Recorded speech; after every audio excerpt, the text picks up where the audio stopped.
So hello, what's up mga ka-J-Vlog? Welcome ulit sa panibagong video, and for today's video, phone comparison tayo ng mga budget smartphone today. Ito ang pagtatapatin natin, Infinix Smart 20 versus the Oppo A60. So tara, pag-usapan natin. So for today's video mga idol, pagko-compare natin itong Oppo A60 at Infinix Smart 20, itong dalawang smartphone na to ay yung mga very affordable na smartphone na pwede nyo ma-purchase around 4 to 5,000 pesos ngayon 2026. Pero mga ka-J-Vlog, ano nga muna ba SRP nito? For the Infinix Smart 20, pwede nyo ito makuha ng 5,000 pesos or 5,500 for the 4GB 128 and 4GB 64 neto is nasa around 4 to 4,500 pesos. Pero magandang balita dito sa ating product link. Ayan, tap mo yung video, may lalabas yung view product dito sa tinuturo ko. Mura nyo lang makuha itong Infinix Smart 24 to 5,000 pesos lang ito mga ka-J-Vlog for the 4GB 128GB of internal storage. So again mga ka-J-Vlog, napakamura lang nito pag binili nyo sa online, and no worries, official store po ni Infinix ang pagbibilan nyo, kaya legit po yan ng 100%. Dito naman sa Oppo A60, ang SRP neto for the 4GB 64 is around 6,500 pesos and the 4GB 128 is around 7,500 pesos. Pero magandang balita dito sa ating view products. Tap mo yung video, may lalabas yung view products. Mura nyo lang ito makukuha.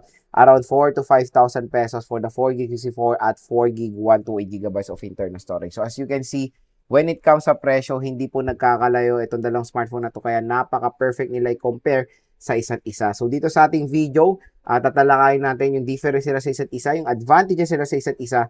Again, kung interested kayo bumili nito, tap mo yung video, view products, mura nyo lang makukuha itong dalawang smartphone na to dahil meron pong special voucher na naghihintay sa inyo up to 1,000 pesos off. Additional discount voucher po yan mga ka-J-Vlog bukod doon sa presyo na makukuha nyo sa online price niya.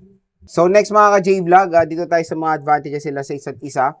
Una natin pag-usapan yung display. So when it comes sa display nila, napaka-konti lang ng difference. Mas malaki lang ng konti ang Infinix Smart 20 dahil meron to 6.78 inches. Dito sa Oppo A60, 6.75 inches. Pareho naman sila na Full HD 1080p resolution with 120Hz screen refresh rate. Pero based dito sa nits of brightness nila, mas mataas po ang nits of brightness na mo-offer ng Oppo A60 compared dito sa Infinix Smart 20. So panalo pagdating sa overall screen, etong si Oppo A60 dahil sa kanya nits of brightness na 1,100 nits of brightness. Ito, nasa parang around 700 ata to, 700 nits of brightness. Nasa average level lang yung kanya nits of brightness, kaya mas better itong Oppo A60 all the way.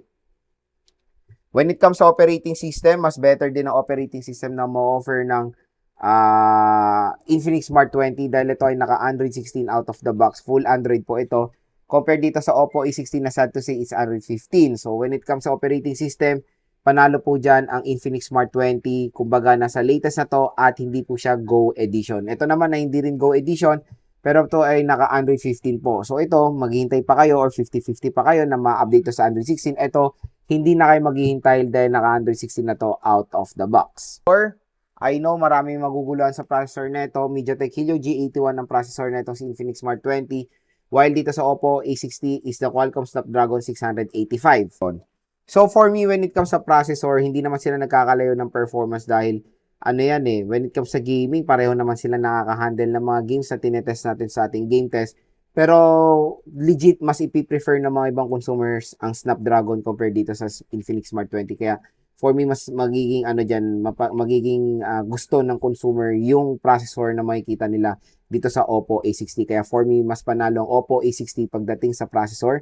Sa akin lang naman pero again, when it comes sa performance, pareho naman maganda itong dalawang smartphone na to sa performance at it can handle din naman yung mga pretty much na games na na nilalaro natin dito like ML, COD or Honor of Kings. Pero sa mga AAA games, try ko na sila pareho. Nag-frame draw sila from time to time pero manageable naman. Dating sa camera, mas panalo lang si Oppo A60 dahil ito ay 13 megapixel. Itong si Infinix Smart 20 is 8 megapixel. Pero based naman sa observation ko sa dalawang smartphone na to, sa camera quality, yes, mas maganda nga nandi hamak lang ng konti ang Oppo A60 compared dito sa Infinix Smart 20. Pero ayan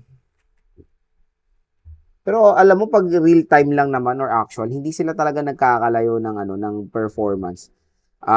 Mas lamang lang ng konti yung performance ng Oppo A60 based naman sa aking observation dito sa mga photos na tinake ko. Pero pagdating sa front-facing camera, panalo dyan ang Infinix Smart 20. Tingnan nyo naman, no? Mas clear. Ito kasi parang washout na Pero malino to, 4 or 5 megapixel Ayan, no? So, pagdating sa camera, for me, mas ipiprefer ko all the way yung camera specifications na ma-offer netong Oppo A60 sa rear.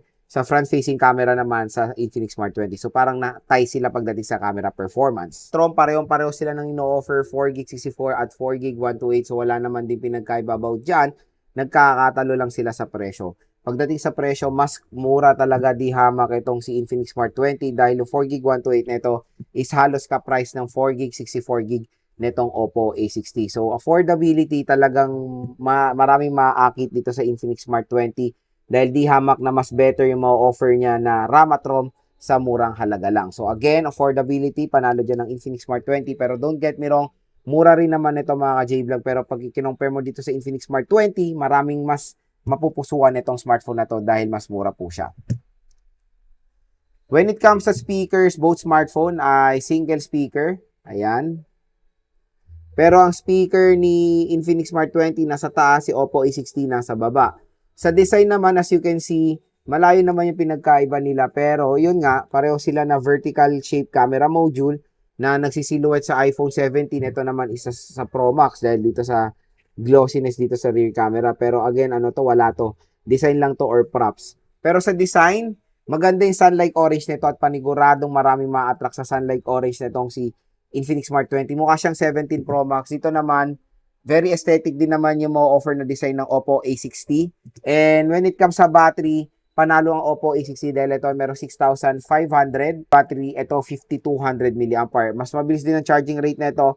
15-watt charging rate. Ito naman is 10 watts lang. So again, pareho sila mababang charging rate. Pero comparing these two smartphone, panalo pa rin dyan ang Oppo A60 all the way sa battery and charging rate. Mas mabilis siya mag-charge at mas malaki talaga di hamak yung battery nito. 6,500 mAh na removable battery capacity. So, di ba akalain nyo, sa ganitong kamurang smartphone, nakapag-offer ng 6,500 mAh. Pero ako, tatanungin, pagdating sa design loads, ano ba mas prefer nyo? Yung orange neto, all the way kayo dito dahil ang ganda mukha siya talagang 17 Pro Max. Pero don't worry, ang ganda rin naman ng design ng Oppo A60. Very premium at hindi nyo talaga ma-feel yung 6,500 mAh battery capacity nito dahil magaan at manipis din naman di hamak itong smartphone na to. Pagdating naman sa water protection, pareho naman sila ng water protection. Both ay merong support sa IP64 water and dust resistant. So any smartphone na bibili nyo dito, parehong-pareho silang pwedeng mabasa sa ulan or matalsikan ng ulan, raindrops ganyan. Pero hindi po sila pwedeng masubmerge sa water dahil hindi naman po sila IP67, 68, or 69 water and dust resistant. So again mga ka-J-Vlog, kung interested kayo dito sa dalawang smartphone na to, i-click nyo na tong view products yan. Tap nyo yung video, may lalabas yung view products.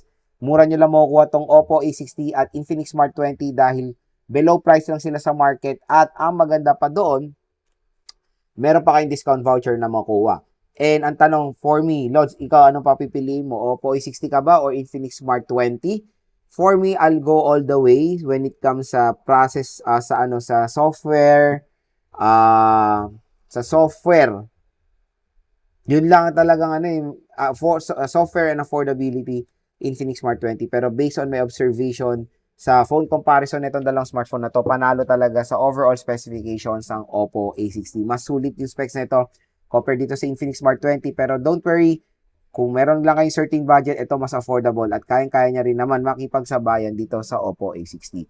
So again mga ka-J-Vlog, hopefully nakatulong ito sa inyo, sa inyong buying decision when it comes dito sa dalawang smartphone na to. Pero again, dito sa ating video, clear winner sa specification ng Oppo A60, clear winner sa affordability, itong Infinix Smart 20. Kaya kung interested kayo dito sa dalawang smartphone na to, tap nyo yung video, view products, meron pa po kayong discount na meron pong discount na naghihintay sa inyo up to 1,000 pesos off.